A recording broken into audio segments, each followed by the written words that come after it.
Fa Baby ma bàyyi la nga déroulé. monsieur woon sànq suñu invité de marque yi nga xam am nañ ko muy Simon ak Déguiti sànq Simon defe naa nuyu woon na téléspectateurs yi waaye ci biir émission bi Déguiti dab nañu ci aussi dañ koy bàyyi mu nuyu téléspectateurs yi nga xamante ne ñu ngi toog di ko seetaan suñu légende bu mag bi macha allah nga xamante ne dañ koy sagoo saa su ne Déguiti maa ngi lay nuyu di la wax ni que am nañ mbégte dalal la fii ci biir Walfadjri ma bàyyi la nga nuyu téléspectateurs yi ñuy seetaan. asalaamaaleykum soxna si maa lay fay maa leen di nuyu yéen ñëpp di leen remercier si accueil bi di jégalu tamit si retard bi xawoon am benn kii rek bu tuuti quoi maa ngi jégalu di nuyu téléspectateurs yi. macha allah mu ngi noonu li leen ko annoncé woon sànq rek ñoo nekk suñu invité te ñu fas yéene waxtaanee buñ toogee ak ñoom faaw ñu waxtaanee musique mais faaw ñu waxtaanee tamit li nga xamante ni mooy le show des légendes aussi mais laataa loolu dañuy waxtaan un peu ci musique bi mais non seulement tam carrière bi nga xamante ni am nañ ko am loo xamante ni joué nañ ko fii ci Sénégal mu marqué sénégalais yi te kenn mosu leen dégg ci ay détails wala yi nga xamante ni mu ngi xew ci réseaux sociaux yi ñu nekk ay exemple ci ñi nga xamante ni mooy jeunesse bi nga xamante ni ñu ngi dugg ci wàllum rap Galsen bi laata loolu damay ñëw benn question bu may partagé dama koy commencé ak Simon tey boo toogee fii ak fi musique toll non seulement ak fi rap toll yow ban jàngat nga ci am vu que yéen seen i jamono macha allah da ngeen doon rap mais ci ay thèmes. mais léegi égotrique bi ñuy gis ak clash bi ñuy gis ci rap bi ban jàngat nga ci am. waaw boo ma ko permettre rek balaa may répondre à sa question dama bëggoon am benn pensée rek ci suñu sœur bi di Halima Gadji qui nous a quitté voilà di ko ñaanal vraiment yàlla xaare ko ci aljana yu gën a kawe amiin amiin mu nekkoon ku baax di masawu vraiment famille am xam nga yaayam sœuram frère am Kader avec qui on parle beaucoup au téléphone donc di ko ñaanal vraiment voilà yàlla xaare ko ci aljana yu gën a kawe waaw bon musique bi comme ni nga ko waxee ñun show des légendes man Pindra daf ma defal honneur rek boole ma ci mais légendes yi ñu ngi nii ma jaakaar lool ñoom ñoo commencé affaire bi jox ñu flambeau bi dugal ko ci suñu dënn yi ba tey ñun tamit ñu ciy bay suñu waar nekk ci production bi c'est vrai que man j'aime pas trop parler de ancienne nouvelle génération pour man continuité la rek maintenant dañoo am ay ndaw yoo xam ne ñoom dañu nekk di wax ak seen moromu ndaw donc dafa am benn génération boo xam ne ñoom la ñuy waxal et génération boobu ils sont assez réceptifs ci texte yooyu noonu ñoom ñuy def tey dañu nekk ci benn Sénégal boo xam ne du ci musique bi rek même ci wàllum waxtaan yi cas bu amee ñëppay intéressé wu ci cas xam nga politique il y a beaucoup de choses qui se font de bien mais les trains qui arrivent à l'heure n'intéressent personne il suffit mu am benn couac bu ndaw ci loolu lay nit yi di gën a attardé wu et malheureusement c'est le cas tamit dans la musique tey nga def ay affaires yu léger ça passe plus vite ça passe ça il y a plus d'attraction ci loolu et defe naa tamit suñu rakk yi ils suivent un peu les nouvelles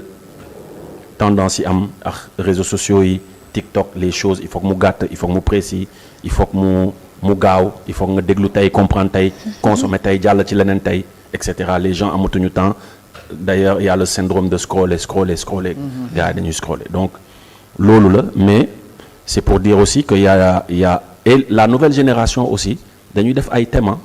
dañuy def ay thèmes booy déglu seen ay album dañuy def ay thèmes yu bëri man album bu ma mujjee déglu que j'ai super bien aimé c'est le nouvel album de Samba Peuzzi mais dama ciy déglu ay affaires yu vraiment super en termes de jàpp en termes de vibes déjà da lay yóbbu feneen mais en termes tamit de message il y a énormément de choses mais journalistes yi wala on va dire les animateurs wala les mélomanes wala ñi nga xam ne ñu ngi ci net bi ils ne stressent pas ça lu ñuy intéressé wu mooy xaaral ñu déglu Samba kan la sànni pik xam nga kan la cokkaas fi kan la kii et tout le monde court vers ça et met ça en avant mais nouvelle génération bi bëri nañu ay thèmes yu ñuy def ci suuf mais ça n'intéresse personne malheureusement c'est vrai loolu moom dëgg bu wér la dañ la koy nangul mais man it li ma waroon jëkkee mooy jaale Halima Gadji maa ngi koy xam ak sama benn xarit moom ko présenté bu nekk fee Londres Lamine moo taxoon ma xam ko mu nekk nit ku baax ba li ma doon may sax bi muy ñëw moom la ko joxoon mu indil ma ko mais mosuñu gisee ndax dañ ko livré mu ne ma kañ la ñuy gisee yàlla li la dogal nag dem na mais bon xëy na yàlla li la dogaloon ni ko mag moom duñu gisante mais mu nekk nit ku baax nit ku jovial vraiment dama koy ñaanal fi mu jëm gënal ko fi mu jóge te mu dëddoo jàmm ak njaboot njaboot gi mu fi bàyyi di ko jaalee te ci Kader aussi bu baax a baax parce que nit ku baaxoon la nit ku amoon carrière macha allah mais bon yàlla fii la ko dogalee dañuy sant rek ndax yàlla bu soxlaa rek dañuy daal di ñàkk dañ koy ñaanal fu mu jëm gënal ko fi mu jógee ñu ngi koy jaalaat bu baax a baax njabootam waaye di ko jaali aussi tamit sœuram ak frère am yi nga xamante ne ñoom la doon bokkal liggéey bi maa ngi leen koy jaalewaat bu baax a baax di ko teg ci loxo soppe di leen ko jaalewaat bu baax a baax dégg ci ñu ñëw aussi un peu ci rap bi dégg ci dañuy gis ni que musicalement lyriquement yéen seeni musique ba nii ñi ngeen bokk génération mën nañ ni que xëy na ay mag lañ mais n'empêche ba tey dañ leen di bàyyi xel dañ leen di déglu tey bu ñu nee rap tey bu ñu doon déglu ci yéen la ñuy demaat déglulaat seen i son mais musique léegi rapu léegi bii nii bu ñu gisee ni que mag ñi déglootuñ ko parce que boo waxee ñu ne dafa ñaaw wala waxuñ ci wax kàdduñ ci wax est-ce que yéen jeunes yi ñu ngi ñëw envers yéen pour sàkkuwaat xam-xam pour gën a xamaat rap lan la parce que du clash kese du wax lu ñaaw wala gis ni que politique bi lii rek nga dugg ci est-ce que amul tam message boo xamante ne mu ci ginnaaw bu ñu war a lancer waale pour ñi nga xamante ne ñu leen di bàyyi xel di ci jariñu bu baax a baax. waaw sa question bi am na solo mais comme ni ko Simon waxee léegi rek booy yi génération bu bees bi am nañu contenu boo xamante ne voilà lu jëm comme si ñun lu ñu doon def c'est-à-dire que message. Et je pense que comme ni mu ko waxee xam nga bu njëkk gars yi album lañ daan déglu. mais léegi single la ñuy déglu. léegi ñuy def album sax bëreetul. da ngay gis koo xamante ne dafay def ay single def single benn moment mu def benn EP wala benn xam nga mixtape quelques titres ni lay génne na parce que album si boppam doxatul comme noonu donc loolu mi ngi si et je crois que comme ni mu ko waxee c'est générationnel génération bu ñëw ak ay réalité am ñun xëy na si ñun la gënoon tar en tout cas technologiquement ak affaire yooyu tout nii ni mais tey jii nii les jeunes ils ont toutes les technologies et je crois que peut-être que trop de facilité aussi ça rend un peu da lay xaw a tayal loo mais boo dégloo album yi si biir man déglu naa ay album ni ko Simon waxee ils ont de contenu et ils ont une belle plume parce que ils ont de belles techniques ils ont développé de belles techniques d'écriture ak affaire yooyu tuni léegi nag c'est vrai que très souvent les médias parce que foofu la jamono toll et on peut même comparer à la politique comment elle se faisait avant et comment elle se fait maintenant ça n'a rien à voir avant un bon politicien il en avait plein la tête. C'est vrai. ngeen baal ma léegi c'est expression mais aujourd'hui un bon politicien il en a plein la gueule. C'est-à-dire il faut mourir la main. Il faut mourir c'est le culte de l'image le buzz et avant politicien daaw ñu wax lu bëri parce que dañ naan kilifa du bëri wax. ku la miin yab la. léegi chaque jour faut nga tweeter faaw nga wax faaw nga def benn kii buy def scandale pour attirer l'attention sur ta personne. Donc jamono moo soppeeku et c'est dans tous les secteurs. Et dans tous les secteurs. Mais je sais que il y a beaucoup de boys yoo xamante ne franchement ils ont une plume très engagée très militante et très sociale ñu ngi bind affaire yu rafet maintenant c'est aux médias de mettre ça en avant. Mais ni internet amee doole moment bi est-ce qu'on peut faire la part des choses parce que liggéey bu am qualité ak bu amul qualité parce que internet bi aussi daf ciy jouer bu baax a baax. waaw mais internet moom xam nga c'est un truc de outil de diffusion et d'interaction rek la quoi xam nga léegi ça dépend léegi nit ki li nga fay dugal loolu la gars yi di gis si tu mets en avant un son boo xamante ne bon dëgg ci dafa ñëw def benn son bu tudd duma sa morom te Simon di ko yekk lu nekk gars yi loolu la ngeen gis nga fii di ngay rey ba tas day naan fii dëkku teraanga la dëkku jàmm mi fitna rek moo ñu yëngal duñu bëgg fitna bëgg kaa bëgg scandale bëgg xool matin déglu émission yi revue yi yëg benn affaire bu grave pour après toog di ko waxtaane ku nekk nag mel ni moo ko fekke ku nekk di jël kii naan ki moo wax dëgg ki la moo wax donc doy na waar c'est le pays de l'arbre à palabre. En tout cas doy na waar mu ngi noonu ba tey Simon ñu ñëw Simon bokk na ci rappeurs yi nga xamante ni ñoo njëkk a osé dem Grand Théâtre ak Simon Soldiers dem feesal ko macha allah mais loolu mu nekk loo xamante ni défi la woon mais exemple la aussi itam ci xale yi ñoo xam ne que liggéey rek mooy fay. parce que loo fi liggéeyu rek gars yi dofatuñu léegi melomaan yaa ngi fi te xale yi dañuy nit ñi dañuy déglu léegi xam nañ loo xamante ni contenu bu riche xam nañ ko xam nañ léegi lu baax Simon jamono jooju bu ñu koy dem defe naa ni métti woon na mais ñafe nga ko dugg fa am fa réussite totale te laata loolu sax am na lu ko jiitu woon muy centre culturel ba en 2013 mais ci loolu est-ce que rap bi tamit Sénégal xale yi est-ce que ñu ngi góorgóorlu ci loolu parce que collab bi ñu doon gis yéen ngeen ko doon am di dem ci yenn festival yi et tout gisuñu ko xale yi ñu gis nii gisuñu ko ci ñoom sincèrement parce que booy xool ci yenn artistes on peut citer ay Algebes genre yooyu ñoom ay Ombre Diamond ñooñu ngi gis ñuy dem ci yenn festival di représenter Sénégal mais jamono ji xale yi ñuy gis nii gisuñu liggéey boobu bu war lu tax dinañ leen woo ci yenn festival yi. waaw xam nga musique bi tey dafa changé musique bi tey dafa nekk benn genre mën nañ ko wax sax mafia quoi xam naa ne rafetul ñu koy wax mais c'est une sorte de mafia en fait à l'international je parle à l'international parce que tey on te donne des expressions comme ticket d'entrée grand bi xam na li may wax tey boo bëggee ñëw dañ lay tegal di nga bokk tey tel festival artistes yi nga koy bokkal di nga jaar tel rajo pendant une semaine ñu booké la di nga jaar tel télé ay émission plateau yu gën a mag et cetera mais il faut nga fay benn ticket d'entrée bi temps la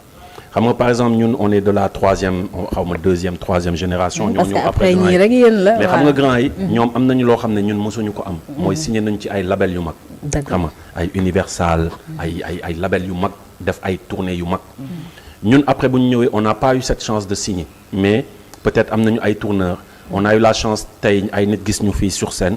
yóbbu ñu ci ay festival yu mag ñu jouer ci ay scènes yu mag muy Europe muy Amérique du Nord un peu partout mais tey on voit que la nouvelle génération tamit dafa mel ni affaire bi day décadent à chaque fois on voit que la nouvelle génération bi ñoom amuñu chance di jouer ci yenn festival il y en a quelques nag comme cité nga commencé nga cité il y en a quelques parce qu'en général suñuy génn fii c'est pour dem jouer ci ay association sénégalaise kanamu d'autres sénégalais wala ay association sénégalaise d'étudiants dajaloo jël benn salle ils viennent jouer devant une communauté donc mooy li ñuy wax grand yi lu ñu amoon ñun amuñu ko ñun on a eu la chance de faire de grandes scènes ñoom tey amuñu ko à eux de voir comment relever le défi et pour que loolu am c'est pour ça qu'il faut vraiment féliciter Pindra pour le show des légendes parce qu'aujourd'hui la chance mooy y aura pas que old school yi y aura pas que grand yi kese on invite la nouvelle génération ñuy ñëw y a des featuring y a des collaborations et cetera y a pas mal de choses donc ñu ngi jéem a daje te ñu mel ni ñun on est un trait d'union entre suñu grand yi ak boy yi voilà donc comment faire cette jonction pour que li hip hop Sénégal amoon ci bu njëkk ba mu amaat ko ay lettres de nom te ñu comprendre que ne tey dafa am ay code ci lépp loo gis dafa am ay code dafa mel ni football bi rek di nga gis kenn ku super talentueux di toj nawetaan mais bu demee fële def test sax kenn du ko retenir lu tax parce que y a des codes ces codes là moo nekk ci musique bi moo nekk ci sport bi moo nekk un peu partout et il faut que ñu toog vraiment et la dernière fois bi ñu seetee suñu père Youssou Ndour loolu la wax il faut que ñu toog def ay masterclass et voir comment s'ouvrir à l'international parce que xoolal tey Nigérians yi man daje naa si ak ñu bëri mais xam nga ñan lañ may laaj ana Degeti ana Awadi ana Positive Black Soul ana Daara J xam nga c'est très rare ñu ne la ana Simon wala mais ana Positive Black Soul ana Daara J ana P-Fries ana gars yi et il t'explique que ne ñoom fu ñu tegoon ñii c'est-à-dire bët boo xam ne ñu ngi ko doon xoolee grand yi parce que ñoo commencé lépp mais ñoom ban chance la ñu am ils ont eu la chance d'avoir seen état nekk seen ginnaaw injecter énormément d'argent dans la musique parce que tey la plupart des featuring yi nga gis nigérians yi def ko ak américains yi seen état ñoo ko fay dañuy dem fay américain bi mu ñëw def featuring ak booy yooyu noonu am benn visibilité ci médias yi booy yooyu noonu mu am ñu leen di teg ci discothèque américaine yi un peu partout et que tey ils te font des Madison Square Garden guichet fermé. Et ils attirent beaucoup de gens au Nigeria parce qu'ils font la promotion de leur pays. Exactement, exactement. Le tourisme tamit, ça permet gars yi di ñëw di visiter festival yu gën a mag yi. Ils imposent à leur opérateur téléphonique ñuy injecter ay pourcentage ci seeni ay gains ci musique bi. Xam nga loolu tourisme culturel quoi. C'est un système. C'est tout un système qu'il faut mettre en benn écosystème la qu'il faut mettre en place mais fii lan lañ lay wax dañ lay ne rap yëfu caaxaan la. dafa dem ba amatul lu muy def mu dugg ci et cetera et quand ça les arrange pas ndax début bi sax ñoom ñi suma juum ñu ci bëri problème yooyu lañ doon am ak ils disent ça quand ça les arrange pas fekk ne par exemple seen boor nga nekk waaw yow moom yow tu es un érudit mais bu fekkee ne da nga dafa am décision bu ñu jël nga contester ko en tant que citoyen parce que c'est d'abord citoyen avant d'être rappeur exactement là ouais seen yëfu caaxaan la musique lii la non waaw wala ñu ne la yëfu booy la wala fitna te tey yow fii dañ ko dóor ay liif ba muy bëgg man xaw ma nu muy def sax ba non tey fi nga teg sa tànk ci àdduna bi amul kenn si ñoom wala sax ci seen xeet ku fa mës a teg tànkam fi nga yóbbu drapeau Sénégal muy flotter parce que ñun fépp fu ñu dem on monte sur scène avec le drapeau sénégalais on parle de suñu ay nit qui ont fait des choses avant occidentaux yi on met en avant tey man j'ai eu la chance de fekkee ay concert u grand yi nga nekk ci public bi nekk France xam nga wala nekk Italie wala nekk Espagne mais fierté bi ngay am de ñuy représenter Sénégal tey quand on parle d'alternance la première alternance en 2000 hip-hop bii nii joué na ci presque 70 à 80%. La deuxième alternance 2012 avec ce que Y'en a marre a apporté comme valeur ajoutée ba ci tey on voit une nouvelle génération de politiciens on a l'un des présidents les plus jeunes d'Afrique xoolal tamit ñan ñoo nekkoon ce ginnaaw ce hip-hop là aujourd'hui quand on parle de spiritualité beaucoup de gens man damay am fierté parce que dañu ne musique dafa araam musique man damay dajaax ay jeunes ñu naan ma yaa tax ma commencé waat julli parce que bi nga defee baatin ego trip ak Gaston am na benn baar boo def xam c'est des choses yoo xam ne wala on te parle de morceaux yoo xam ne yow fàttee nga ko sax yoo xam ne lii moo doon sama sonnerie bi may def université et cetera et ay textes yoo xam ne bu ñu la ko defalee yow da nga koy fàtte aujourd'hui ces grands ont fait le tour du monde nous on est en train encore de prendre le flambeau te ci loolu la ñuy woo suñu ay rak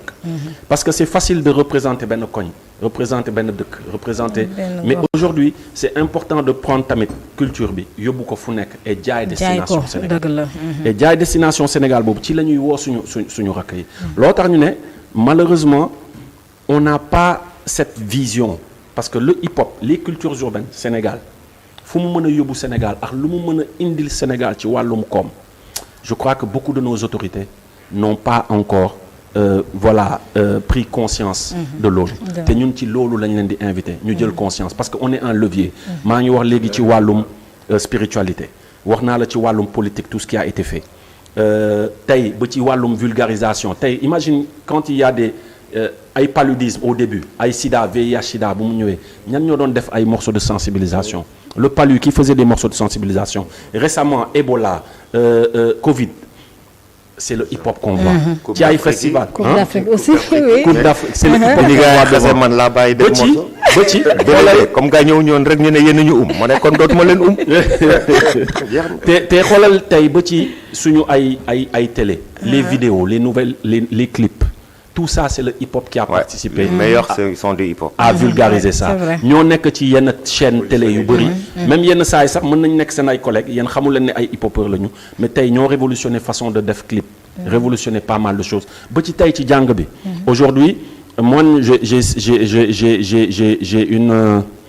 j'ai un partenariat avec le ministère de l'éducation mais pour vulgariser ay personnages ak ay histoires yi nga xam ne nekkul ci manuel scolaire ça passe par quoi? Ça passe par le slam, par le rap, pour parler de la révolution Torodo de Thierno Souleymane Baal 1776 parce que ñun ñëpp jàng nañu révolution américaine ay Thomas Jefferson, George Washington alors que durant la même année on a eu la révolution Torodo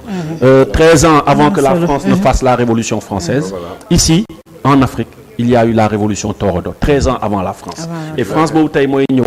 dugg ci suñu ay manuel prétendent ne ñoom ñuy civilisé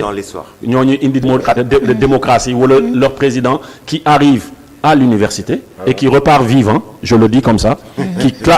qui crache sur l'Afrique en disant on n'est pas assez rentré dans l'histoire et qui ressort de l'université vivant. Man foofu laa mere étudiants yi ba tey parce que seen grève yi seen mën a sànni xeer seen mën a baare tali foofu lañ ko wanoon mën a kidnapper Sarkozy xam nga et puis en faire un exemple parce que tout a commencé ici mathématiques yi ñuy wax ay théorème de Thalès Imhotep l'a pratiqué 1200 ans avant Thalès tey boo demee on te parle de l'os d'Ishango entre la frontière du Congo et de l'Ouganda ça a été découvert ay combien d'années avant même l'Égypte antique donc avec ay chiffres premiers ay multiplication addition ça prouve que les mathématiques sont nées ici en Afrique on te parle du théorème de Pythagore c'est la même chose on te parle de chimie d'astronomie tey tout ce qu'on a fait tey boo ñëwee sax ba ci les constitutions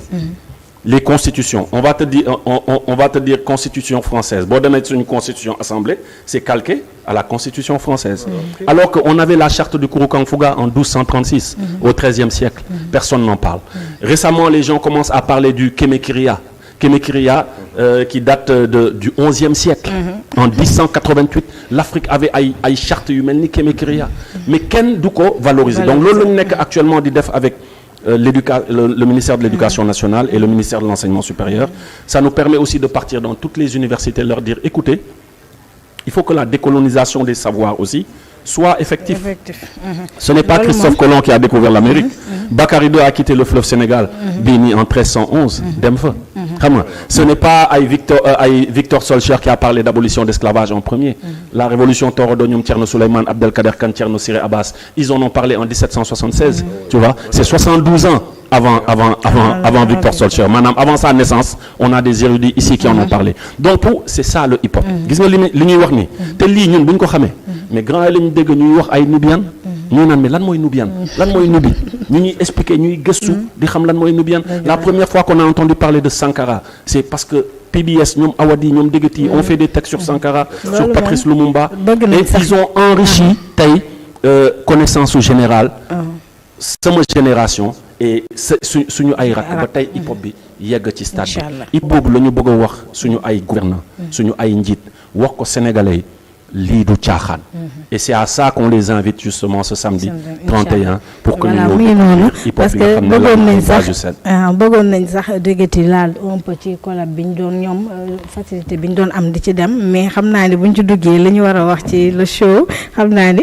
duñ ko matale mais ñu ñëw un peu ci li nga xamante ni mooy le show des légendes bi nar a am le 31 mu nekk deuxième édition bi mais ba passé dañu gis ñu def ko Grand Théâtre bi ñu indi ko Sorano mu ngi noonu ci écran bi ñuy gis noonu pourquoi changement boobu parce que boo jugee Grand Théâtre ñëw Sorano te Grand Théâtre gën a rëy ci ñun dafay nekk problème ci ñun pour ñu comprendre lan moo tax. Ok, wow. C'est vrai que Grand Théâtre m'a appelé plus de 300 places, si je ne me trompe pas, Sorano. Mais au niveau de l'organisation, je crois que nous avons fait choix. Le promoteur, c'est Optimist Production. Nous, on est des artistes, pour nous aussi. Mais je ne puis dire exactement la mort ou le changement, pour être honnête. Mais bon, je sais que nous influencé la décision. Moi, que Sorano, naturellement, moo doon depuis toujours moo doon temple hip-hop bi et même tous les anniversaires de PBS foofu lañ ko daan defee avant tous les grands événements hip-hop Sorano lañ ko daan defee je sais pas ndax loolu moo motivé choix boobu pour ñu kiyaat ko foofu mais je me dis que Sorano Grand Théâtre l'essentiel c'est que ça se fasse bien que ce soit sécurisé surtout que la fête soit belle et que les gens en aient pour leur temps et leur argent bu ñu gis ne lii jaroon na ko c'est vrai que Grand Théâtre moo gën a récent et mais bon moo gën a rëy aussi moo gën a rëy aussi donc mais moi je pense aussi que ça daaw foofu ngeen ko def day passé foofu ngeen ko def voilà mais je crois que ça illustre aussi l'état d'esprit du promoteur c'est-à-dire que xoolul fi gën a mën a jël nit pour gën a mën a def xaalis il veut que la fête soit belle donc pour man noonu laa ko gisee xool aussi affaire capacité commodité voilà donc peut-être xam naa prendra bu ñëwee dina la mën a expliquer exactement. Ce serait bien de le savoir surtout que kii le PCA du Grand Théâtre c'est un rappeur aussi à la base. Ah oui sama boy la ñoo bokk benn koñ. loolu waroon na ma gën a mën a yomb quoi. Il est beaucoup plus reggae mais il est dans les cultures urbaines. Voilà c'est un gars vraiment très ouvert il a toujours été comme ça. Et on le remercie au passage. Et voilà quoi. Et même non, je crois qu'il parle du directeur. Il parle du directeur. Non, moi je parle du PCA. Je parle du PCA. Kilifeu aussi, c'est la même chose. Même sama rakk lañ. Et franchement, c'est la famille. Non, je crois xam nga daaw tamit parce que c'est ce que Pendra disait. Normalement, la première édition devait se faire à Sorano. Pourquoi? Parce que Sorano par rapport à lu muy représenté là. C'est vrai que Sorano démarché, je me rappelle. Faut le lépp commencer. Il faisait ay vendredi samedi dimanche xam nga ay 2 jours d'affilée de concert xam nga ay donc il faut le lépp commencer c'est un temple vraiment bi nga xam ne tous les grands képp ku doon ñëw Sénégal fa nga doon jaar ay Alpha Blondy xam nga su ma juumul Bob Marley on m'a dit que Bob Marley là-bas xam nga ay énormément de gens sont passés par là-bas et il fallait tamit marquer la chose beneen affaire bi mooy tamit on veut un public de qualité boobu noonu tamit il faut nga contenir leen parce que yenn saa yi tu peux faire des choses et c'est montrer aussi un message xam nga yenn saa dañuy yenn surtout suñu rakk yi ne woy il faut que ngeen def Grand Théâtre il faut ngeen def Esplanade il faut ngeen def te ça fait que ñu bëri dañuy ne non tollooguma fii mënaguma ko def et les gens n'organisent plus c'est pour montrer tey parce que tey un PBS kese mais waxuma le grand théâtre quoi mais feneen da koy fees diw ba mu fees un vidéo bu bees kese kazalika un P-Fries c'est pas un défi au fait on l'a pas fait pour défi mais c'est pour vraiment l'aspect symbolique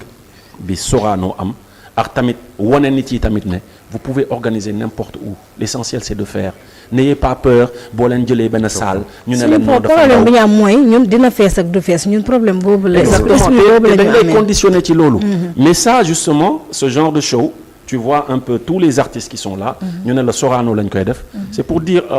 à nos jeunes frères Joe n'ayez pas peur tu vois bu dee saalu Blaise Senghor bi la jël leen ko bu dee saalu Douta Seck bi la jël leen ko Sorano jël leen ko xam nga ne rentrez pas dans des jeux de est-ce que dina fees est-ce que du fees parce que loolu dootul défi Sénégal le hip-hop a dépassé ça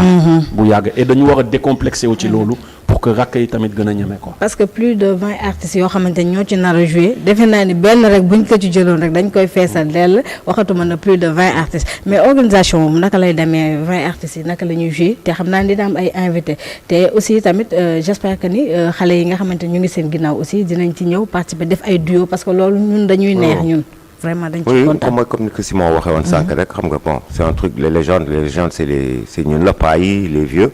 mais du tee suñu jarbaat yi suñu doom yi suñu rakk yi ils sont invités et dina am ay collaboration comme l'année dernière am ñoo xamante ne si ñoom dañuy yéeg sur scène et franchement ils ont fait un show extraordinaire ñëpp kontaan donc affaire bi dafa yaatu quoi dañ ko yaatal fa la affaire bi toll ñoo ko bokk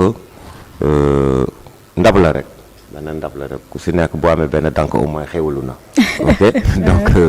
te ndab li yaatu na donc noonu lay demee et puis ku si nekk di nga am benn temps booy jouer et on fera tout aussi pour que xam nga mu bañ a trop tirer en longueur parce que bon nit yi tamit mënoo leen tee ba yenn heure yi donc on demande aussi au public de venir à l'heure surtout loolu sax le public bi di ñëw à l'heure parce que ñun dañoo am habitude boobu man da ngay woo benn dëgg ne ko kaay gàlle dama lay jox benn seku 1 million ñëwal 8 heures pile ma ñëw 9 heures naan la lii ak dañoo tàmm tardé ok donc nañuy ñëw à l'heure comme ça va bien se passer parce que aussi am na heure boo xamante ne bu ñu fi eggee voilà waratuñu kii donc bu ñu yéexee ñëw rek dañuy obligé bâcler affaire bi wàññi morceau yi kii ni pour mën a nekk dans le temps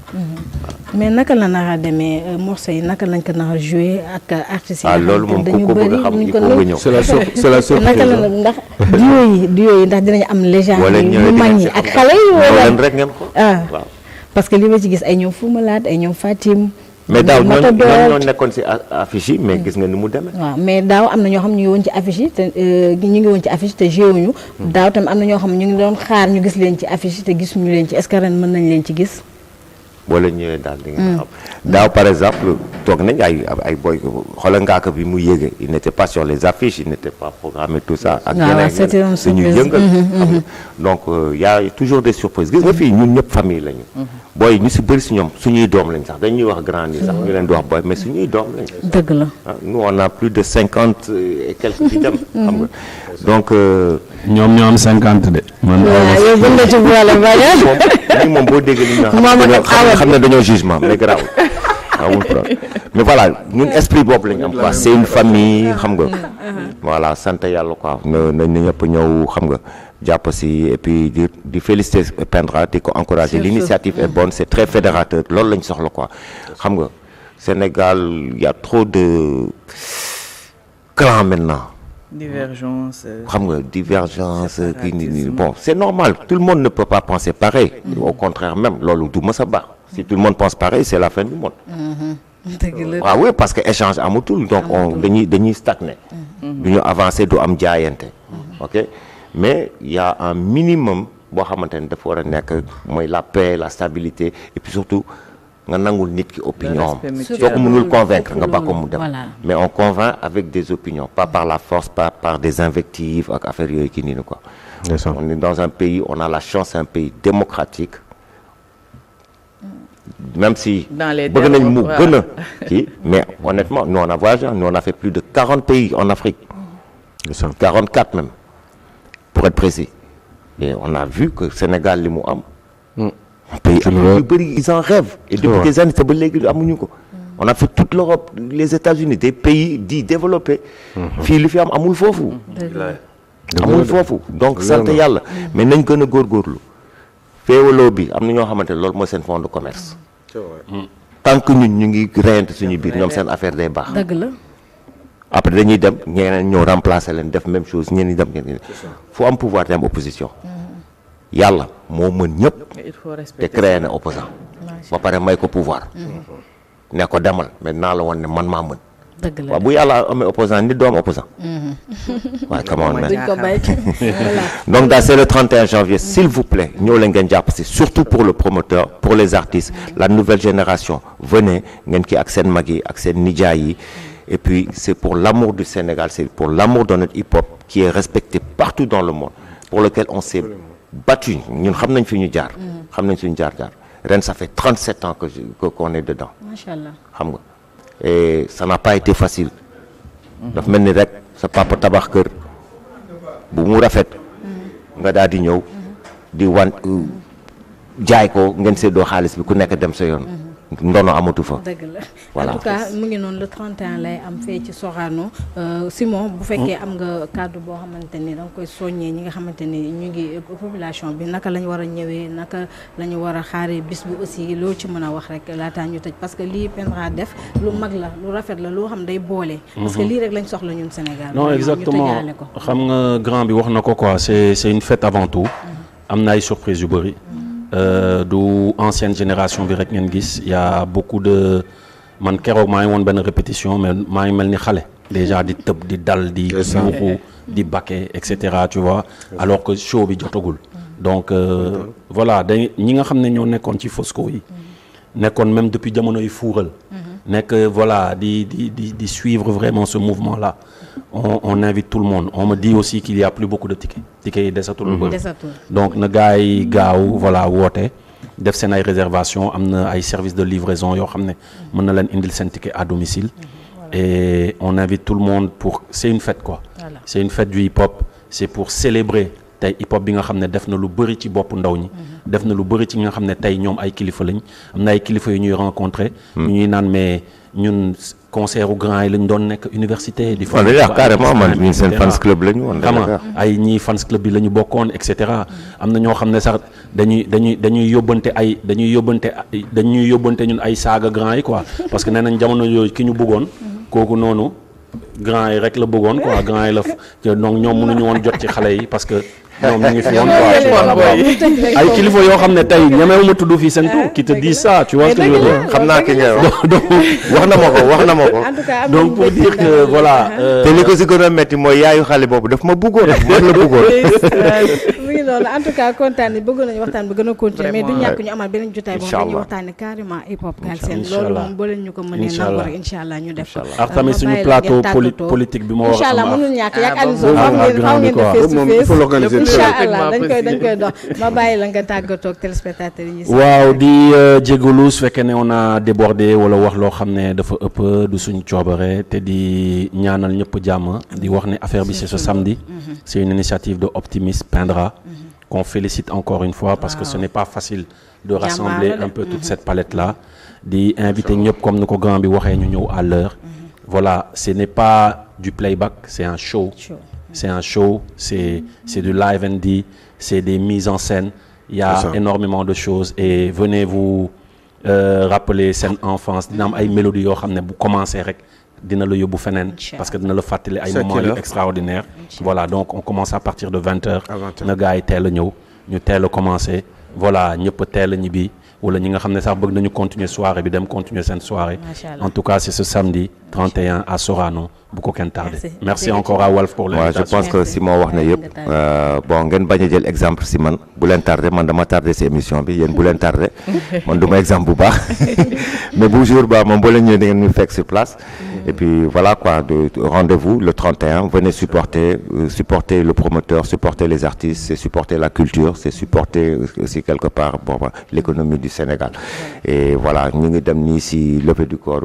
ma doom sax laa koy wax parce que papa dafa doon wax man papam la donc dem foofu di ñaan sénégalais yi buñ ko fàtte si ñaan yàlla na ko yàlla xaraaja merci noonu man en tout cas mbégte rek laa am ci jàkkaarloo ak yéen defe naa ni li ma bëggoon waxtaan ak yéen yëpp xajul sax ci émission bi mais dañ koy kii rek beneen yoon incha allah ñu daal di koy gën a yaatal en tout cas di ñaan rek Pendra aussi yàlla defal ko jàmm ci bisam bi le 31 may ko réussite totale te am nañ ci yaakaar ni que sax noonu lay demee te yàlla dimbali ko ba mu teg ay yeneen dimbali xale yi nga maa ngi jégalu de dafa am ku ma yónnee message léegi bon déjà mu ngi may woo maa ngi comprendre loolu tax nga may woo munoo ma ne maa ngi télé ba pare nga may woo bàyyil sa caaxaan yi xam nga ne Simon bële bu fi nekkoon damay wax sa tur waaw mu ne ma maa ngi lay gis télé mais maa ngi lay woo jël ma yaa ngi may gis télé maa ngi lay woo jël ma nan nga bëgg ma jël bu fi beneen Simon bi nekkoon day wax sa tur parce que xaw na siw gars yi xam nañ ko mais am nga chance mais il me demande le numéro donc soo ma ko permettre c'est 77 961 66 09 77 961 66 09 ñu livrer leen seen ticket à domicile et di leen